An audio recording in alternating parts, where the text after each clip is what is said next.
O meu nome é Marta, son voceira da plataforma Ulloa Viva, que é unha plataforma que nace porque no corazón de Galicia, nunha zona rural, onde temos unha alta calidade de vida, se decidiu implantar unha macrocelulosa que ocuparía 366 hectáreas, que serían a expropiar aos veciños, e esta industria consumiría 16 millóns de litros de auga ao día, facendo un vertido de 30 millóns de litros de auga ao día ao río Ulla, que para quen non coñeza Galicia, pois é un río que está no corazón de Galicia e desemboca na ría de Arousa. O que levarían eses vertidos, porque sería auga tratada pero contaminada, serían 60 toneladas de sulfatos ao día.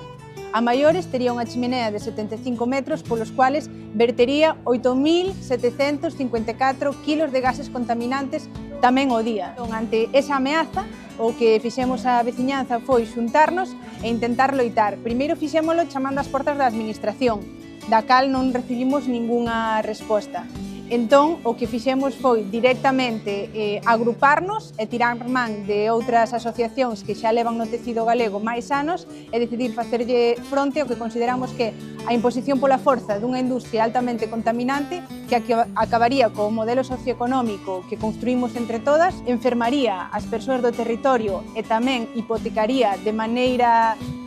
insalvable o futuro das nosas fillas e fillos. Temos a determinación de que eso non pode ir arriba e que prevalecerá o sentido común e que non se podrá impoñer pola forza un futuro distinto ao que creamos entre todos.